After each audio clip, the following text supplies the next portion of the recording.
ನಾವು F-35 stealth bomber ಇದೆಯಲ್ಲ, 5th generation bomber, ಅದನ್ನ ನಾನು ಇಂಡಿಯಾಕ್ಕೆ ಕೊಡ್ತೀನಿ ನಾನು. ಆದ್ರೆ ಇಂಡಿಯಾ F-35 ಬೇಡ ಅಂತ ಹೇಳ್ತಾ ಇದೆ. ಆದ್ರೆ ರಷ್ಯಾದ್ದು ತಗೊಂಡ್ರೆ ಅಮೆರಿಕದಕ್ಕಿಂತ ಅರ್ಧಕ್ಕಿಂತಲೂ ಕಡಿಮೆ ಬೆಲೆನಲ್ಲಿ ಸಿಗ್ತದೆ. ಅಲ್ಲಿಗೆ ನಾವು ಯಾವುದೇ ಮಿಸೈಲ್ ನ ಜೋಡಿಸಬೇಕಾದ್ರೆ ಅಮೆರಿಕನ್ ಮಿಸೈಲ್ ಅನ್ನೇ ತಗೋಬೇಕು. ಪಾಕಿಸ್ತಾನದ ಯಾವುದೇ ಟಾರ್ಗೆಟ್ ಅನ್ನ ಅಲ್ಲಿ ನಾವು ಗುರುತಿಸಿದ್ರೆ ಲೋಡ್ ಆಗೋದು ಅಮೆರಿಕಾದ ಸರ್ವರ್ಗಳೇ. ಟ್ರಂಪ್ ಮಹಾಶಯ ಪಾಕಿಸ್ತಾನದ ಬಗ್ಗೆ ಅತಿ ಒಲವು ತೋರಿಸ್ತಾ ಇರುವಾಗ ಸೂಚನೆ ಕೊಡೋದಿಲ್ವಾ? ಅಲಂಕಾರಕ್ಕೆ ಇಟ್ಕೊಳ್ಳೋದಕ್ಕೂ ಪ್ರಯೋಜನ ಇಲ್ಲ. ಪ್ರಪಂಚಕ್ಕೆ ಗೊತ್ತಾಯ್ತು F-35 ಬಂಡವಾಳ ಏನು ಅಂತ.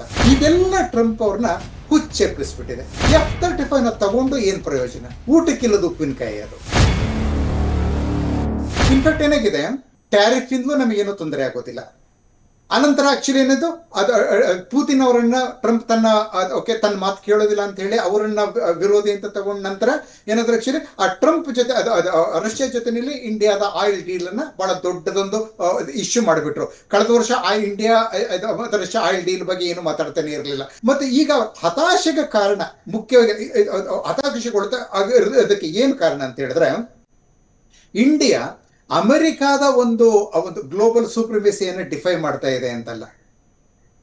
ಫೆಬ್ರವರಿ 14ನೇ ತಾರೀಕು ಅವರು ಮೋದಿ ಅವರನ್ನ ವಾಷಿಂಗ್ಟನ್ಗೆ ಇನ್ವೈಟ್ ಮಾಡಿಕೊಂಡು ತುಂಬಾ ಚೆನ್ನಾಗಿ ಮಾತಾಡ್ಸೋರ ಜೊತೆನಲ್ಲಿ, ಮತ್ತೆ ಆ ಪತ್ರಿಕಾಗೋಷ್ಠಿನಲ್ಲಿ ಅವ್ರು ಹೇಳಿದ ಮಾತನ್ನ ನಾವೆಲ್ಲ ಕೇಳಿದ್ವಿ. ಇಂಡೋ ಅಮೆರಿಕನ್ ಟ್ರೇಡ್ ಇವಾಗ ಐ ಥಿಂಕ್ $120 ಬಿಲಿಯನ್ ಏನು ಇದೆ ವರ್ಷಕ್ಕೆ, ಅದನ್ನ $500 ಬಿಲಿಯನ್ ತಗೊಂಡು ಹೋಗ್ತೀವಿ. ಮತ್ತೆ ಹಾಗೆ ಮೋದಿ ನನ್ನ ಸಣ್ಣ ಮಿತ್ರ ಎಲ್ಲವನ್ನು ಹೇಳಿದ್ರು. ಹಾಗೆ ಏನ್ ಹೇಳಿದ್ರು, ನಾವು F-35 ಸ್ಟೆಲ್ತ್ ಬಾಂಬರ್ ಇದೆಯಲ್ಲ, 5th ಜನರೇಷನ್ ಬಾಂಬರ್, ಅದನ್ನ ನಾನು ಇಂಡಿಯಾಕ್ಕೆ ಕೊಡ್ತೀನಿ ನಾನು ಅಂತಾನು ಹೇಳಿದ್ರು. ಓಕೆ, ಸೊ ಆದ್ರೆ ಅನಂತರ ಏನಾಯ್ತು? F-35 ಸ್ಟೆಲ್ತ್ ಬಾಂಬರ್ ಅನ್ನ ತಗೊಳ್ಳೋದಕ್ಕೆ ಇಂಡಿಯಾ ಮನಸ್ಸು ಮಾಡ್ತಾ ಇಲ್ಲ. Point number 1. F-35 ಅವರು ಮಾರಿದ್ರೆ, ಯಾಕಂದ್ರೆ ಒಂದೊಂದು ಸ್ಟೆಲ್ತ್ ಬಾಂಬರ್ಗೂ ಆಕ್ಚುಲಿ ಅದು ಎಷ್ಟು $100 to $200 ಮಿಲಿಯನ್ ಗಳಾಗ್ತದೆ. ಮತ್ತೆ ಅದರ ಮೇಂಟೆನೆನ್ಸ್ ಚಾರ್ಜ್ ವರ್ಷಕ್ಕಷ್ಟೇ ಬರ್ತದೆ. ಹೀಗಾಗಿ ಅಮೆರಿಕಾಗೆ ಇಂಡಿಯಾ ಅತಿ ದೊಡ್ಡ ಪ್ರಮಾಣದಲ್ಲಿ ಒಂದೊಂದಕ್ಕೂ ನಾವು ಆಕ್ಚುಲಿ ಒಂದು 2.5 to 250 to 400 ಮಿಲಿಯನ್ ಡಾಲರ್ಗಳನ್ನ ಕೊಟ್ರೆ, ಅಂಥದ್ದೊಂದು 36 ತಗೊಂಡ್ರೆ ನಾವು ಎಷ್ಟು ಕೊಡ್ಬೋದು ಅಮೆರಿಕಾಗೆ? ಆಗ America actually Indo American trade $500 ತಲುಪೋದಕ್ಕೇನು ತೊಂದರೆ ಆಗೋದಿಲ್ಲ. ಅವಾಗ ಇದೆಲ್ಲ ಅವ್ರ ಕನಸಿತ್ತು. ಆದ್ರೆ ಇಂಡಿಯಾ F-35 ಬೇಡ ಅಂತ ಹೇಳ್ತಾ ಇದೆ. ಹಲವಾರು ಕಾರಣ. ಒಂದು, ಅದು ಜಾಸ್ತಿ ತುಂಬಾ ಬೆಲೆ. ಅದಕ್ಕೆ 35 to 45 ಮಿಲಿಯನ್ ಡಾಲರ್ಗಳಿಗೆ ರಷ್ಯಾದ್ದು Su-57E ಅದು ಸ್ಟೆಲ್ತ್ ಬಾಂಬರ್ 5th ಜನರೇಷನ್, ಅದು ಸಿಗ್ತಾ ಇದೆ.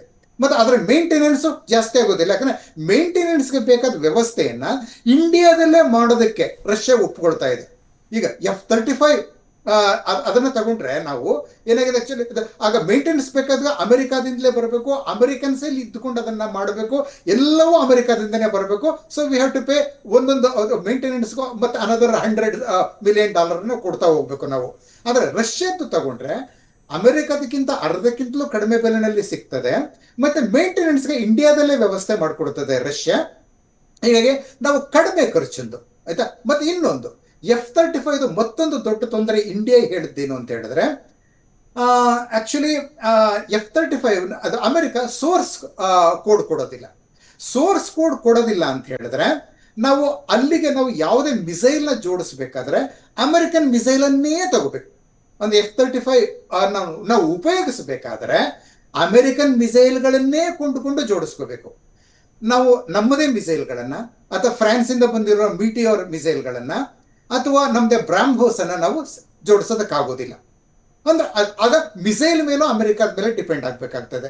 ಅದು ಒಂದು ದೊಡ್ಡ ಖರ್ಚಿನ ಹೊರೆ. ಇನ್ನೊಂದು ಸರಿ, ಅಮೆರಿಕಾದ್ನೇ ಕೊಂಡ್ಕೊಳ್ಳೋಣ, ತೊಂದರೆ ಇಲ್ಲ. ಆದ್ರೆ ಏನಾಗುತ್ತೆ, F-35 ಬಾಂಬರ್ಗಳಲ್ಲಿ ನಾವು ಅದಕ್ಕೆ ಏನೋ ಎನಿಮಿ ನಾವು ಮತ್ತೆ ಆಪರೇಷನ್ ಸಿಂಧೂರನ್ನ ಶುರು ಮಾಡಿದ್ರೆ, ಮತ್ತೆ ಪಾಕಿಸ್ತಾನದ ಯಾವ್ದಾದ್ರು ಟಾರ್ಗೆಟ್ ಅನ್ನ ಅಲ್ಲಿ ನಾವು ಗುರುತಿಸಿದ್ರೆ, ಆ ಟಾರ್ಗೆಟ್ ಆಕ್ಚುಲಿ ಲೋಡ್ ಆಗೋದು ಅಮೆರಿಕಾದ ಸರ್ವರ್ಗಳಲ್ಲಿ. ನಮ್ಮಲ್ಲಿ ಸರ್ವರ್ ಇರೋದಿಲ್ಲ. ಅದು F-35 ಸರ್ವರ್ಗಳು ನಮ್ಮಲ್ಲಿ ಇರೋದಿಲ್ಲ. ಲಾಕ್ಹೀಡ್ ಮಾರ್ಟಿನ್ ಅಲ್ಲಿಯ ಸರ್ವರ್ಗಳಲ್ಲಿ ಲೋಡ್ ಆಗ್ತದೆ ಆ ವಿಷಯ.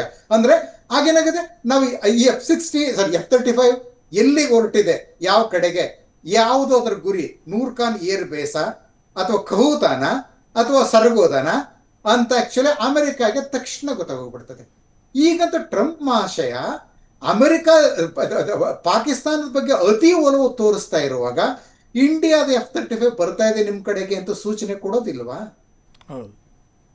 ಕೊಟ್ಬಿಡ್ತಾರೆ. ಆಗ ನಾವು F-35 ತಗೊಂಡು ಏನ್ ಪ್ರಯೋಜನ? ಊಟಕ್ಕಿಲ್ಲದ ಉಪ್ಪಿನಕಾಯಿ ಅದು. ಸುಮ್ಮನೆ ಏನು ಅಲಂಕಾರಕ್ಕೆ ಇಟ್ಕೊಳ್ಳೋದಕ್ಕೂ ಪ್ರಯೋಜನ ಇಲ್ಲ. ಮೊನ್ನೆ ಆ ಬ್ರಿಟಿಷ್ ನೇವಿದ ಒಂದು F-35 ಬಂದು ಟ್ರಿವೆಂಡ್ರಮ್ ಅಲ್ಲಿ ಹಾರೋದನ್ನೇ ಮರ್ತು ಬಿಟ್ಟು 1 ತಿಂಗಳು ಕೂತ್ಕೊಂಡಿತ್ತು. ನೋಡಿದ್ರಲ್ಲ ನೀವೆಲ್ಲ? ಪ್ರಪಂಚಕ್ಕೆ ಗೊತ್ತಾಯ್ತು F-35 ಬಂಡವಾಳ ಏನು ಅಂತ. ಆಯ್ತಾ? ಹೀಗಾಗಿ ಇದೆಲ್ಲ ಕಾರಣಗಳನ್ನ ಕೊಟ್ಟು ಇಂಡಿಯಾ ಅದನ್ನ ನಿರಾಕರಿಸಿಬಿಟ್ಟಿದೆ. ಇನ್ಫ್ಯಾಕ್ಟ್ ಮಿಡ್ ಜುಲೈನಲ್ಲಿ ಇಂಡಿಯಾದ ಒಂದು ಪೆಂಟಗನ್ ಒಂದು ಡೆಲಿಗೇಷನ್ ಇಂಡಿಯಾಗೆ ಬರಬೇಕಾಗಿತ್ತು F-35 ಡೀಲ್ ಅನ್ನ ಫೈನಲೈಸ್ ಮಾಡೋದಕ್ಕೆ.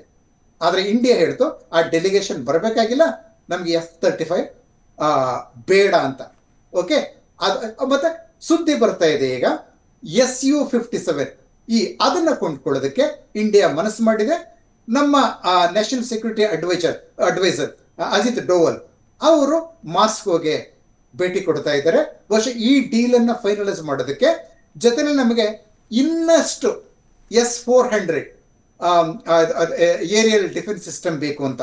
ನಾವೀಗ ರಷ್ಯಾದಿಂದ 5 ತಗೊಳ್ಳೋದಕ್ಕೆ ನಾವು ಆರ್ಡರ್ ಕೊಟ್ಟಿದ್ವಿ, ಅವರು 3 ಕೊಟ್ಟರು ನಮಗೆ.